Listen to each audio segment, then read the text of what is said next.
Kind sir, would you introduce yourself? Because I think we have achieved a live stream. I just haven't found it yet to share it Okay, with people. And sure. let me make sure I'm also recording because it would be silly not to. I am. I'm recording. Okay, great, great. My name is Rob Talbert. I'm the writer and owner of Run Like Hell Productions, and I'm make films. Make films means so many different things to so many different people. It does.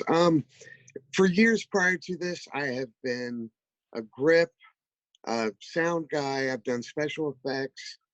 And after years of doing that, I began to write.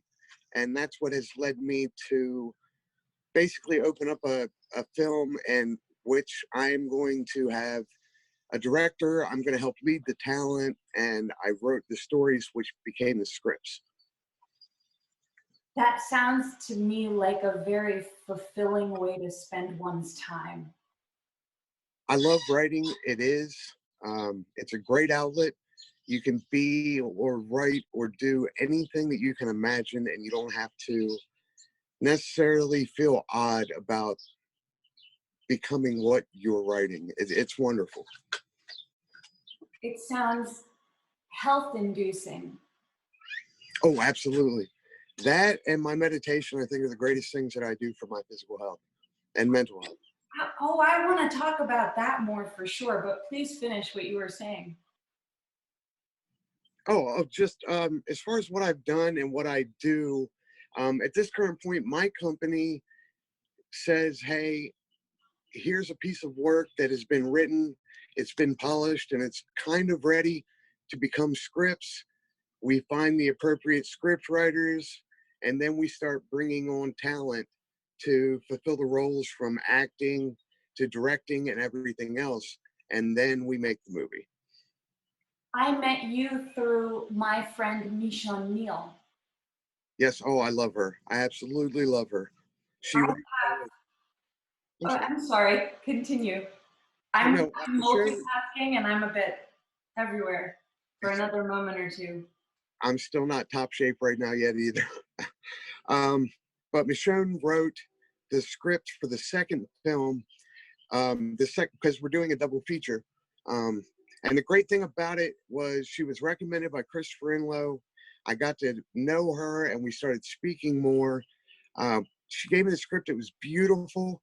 It's very empowered by a woman, and it's very strong. And Michonne did a fantastic job taking that on and putting that in a direction that I was hoping for with my story.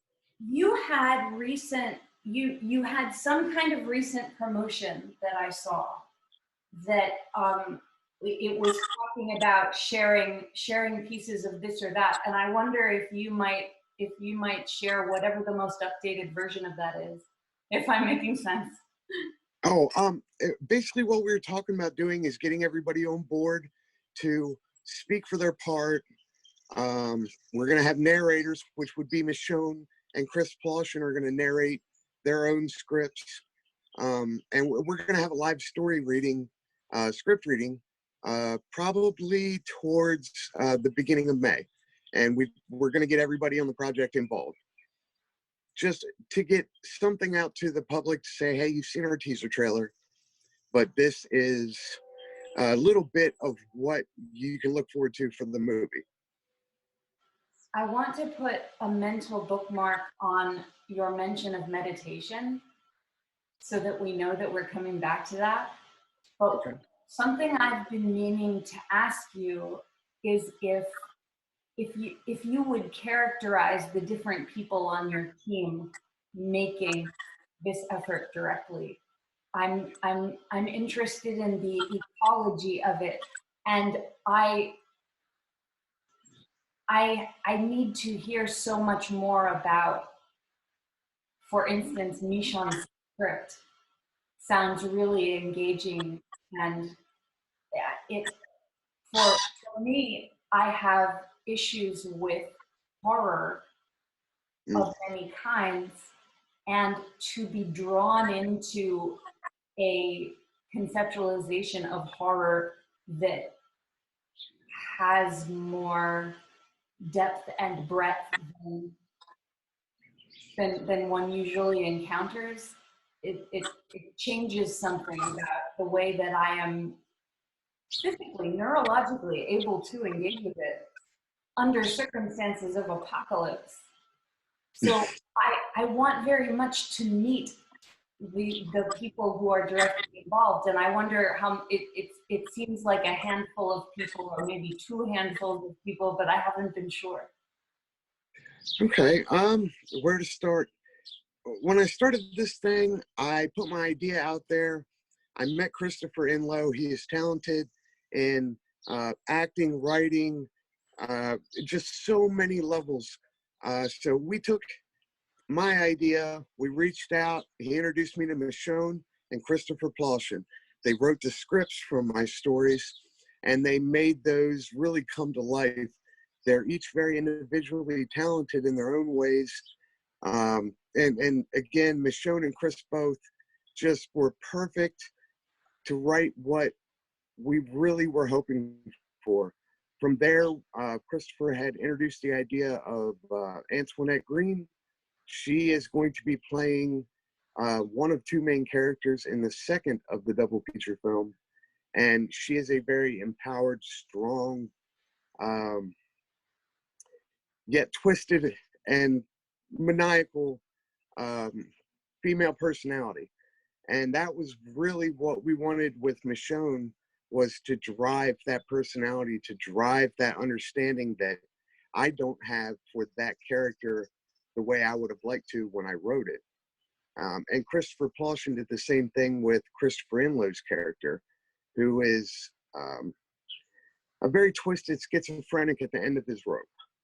I'll put it to you that way. And it's the talent on board that we have. We have actress and model Sarah Odom. She's a friend of mine. I thought she would be perfect to portray a character that we need in the beginning of the film. So everything's coming together. We have characters. We have a team.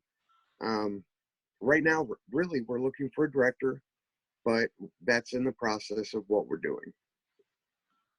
So the best way for someone to experience different parts of the script is to follow your links on Facebook and maybe elsewhere that I don't yet know about? I have an Instagram page for my company, Run Like Hell Productions, and we have a lot of memes. We have information and things that you can keep up with where the project is going and what we're doing. Also, the Facebook page. I have a Wix site, which is very basic. I haven't done much work to it yet. But there's so many ways to follow this project. The page on Facebook, follow Christopher Inlow's fan page. You can follow Doc Gregory. He has Boar's Head Bill is his YouTube handle. You can follow me on YouTube, Run Like Hell Productions. There are so many ways to keep up with this. How do you conceptualize fictional apocalypse versus real world apocalypse? I try to stay mostly in the positive frame of mind, but if I were to think, I mean, the horror movie apocalypse for me would be, I guess, although I'm not a follower or practitioner of the Christian Bible, the zombie apocalypse depicted therein. And here in real life, I think what we're facing now is, you know, one of the ways that the planet is definitely going to suffer, and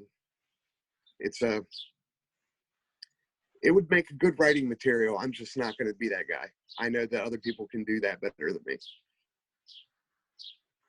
That's a very interesting thing for a being to say.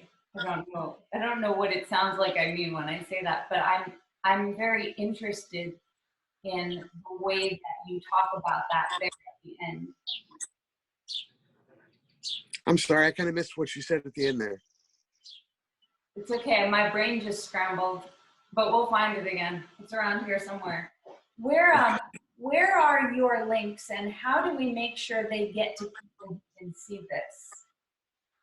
If you can go to the Facebook page, and I can provide you the link to put in this video, but it's, I think it's one Talbert, one Inlow, and one Gregory, all put together with the numeral 1.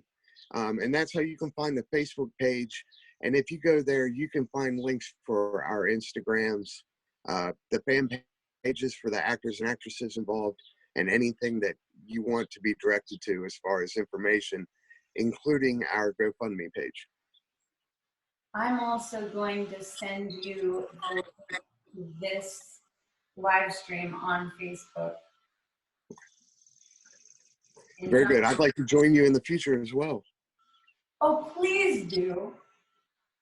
Please do. That would delight me to no end.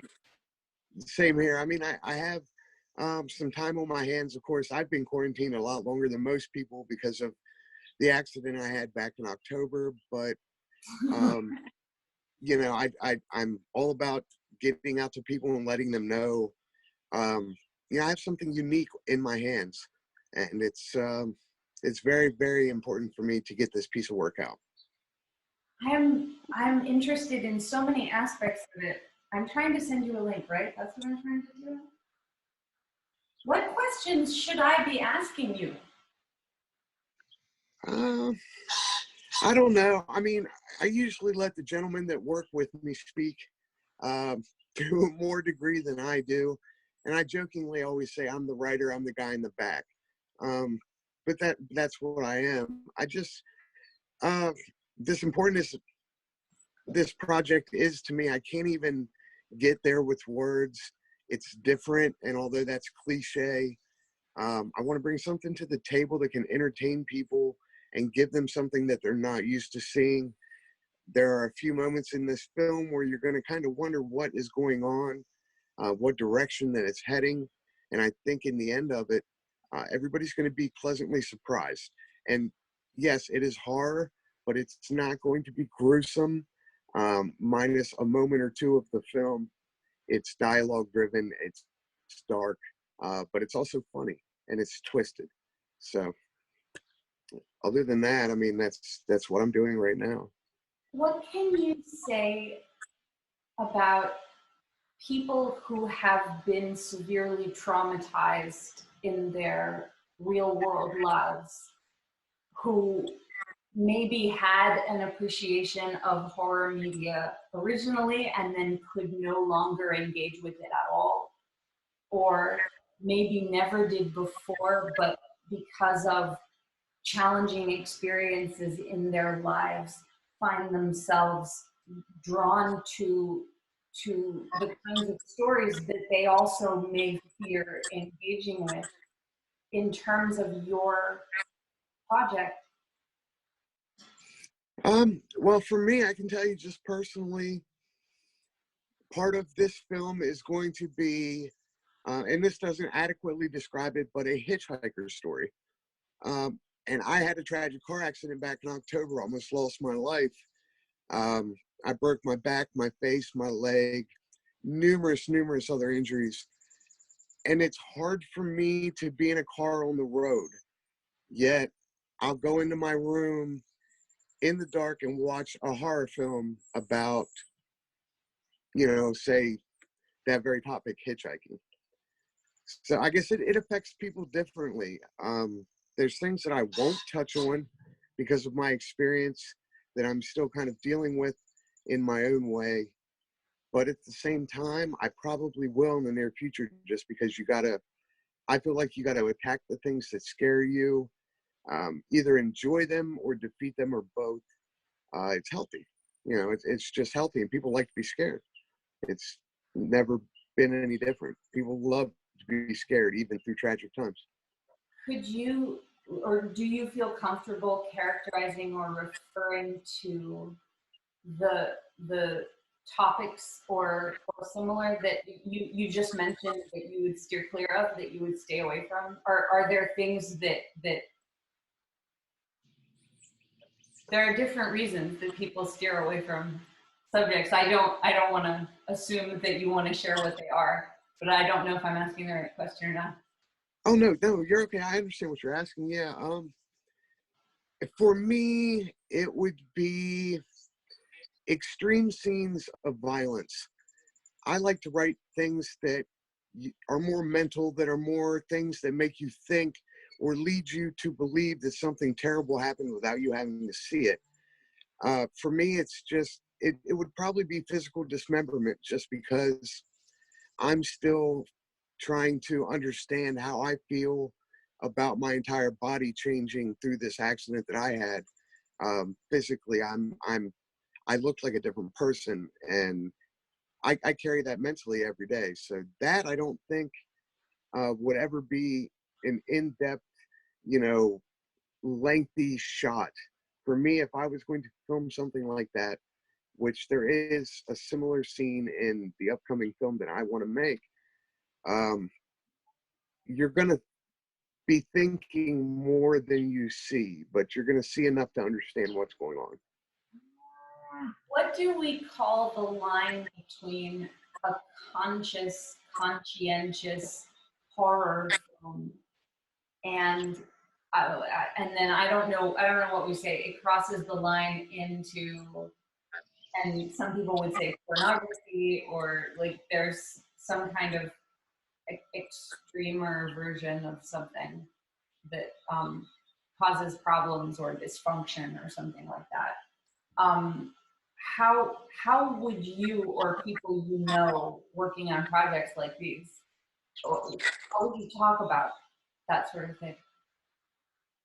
I think when you shoot anything like that or regarding those subjects, you have to make sure that it means something. Gratuitous violence or sexuality, especially forced sexuality, I'm not a fan of shooting something in depth like that. A love-making scene with a few seconds going into it, or you know, nudity for the purpose of art, I'm absolutely good with. But just being gratuitous with those things for the sake of doing it, I don't. It's not for me. But it all depends on what the script is, who's written it, and where they want to take their idea. I mean, there's no limits. It's art, but it's just a matter of what the artist is willing to do or wants to do.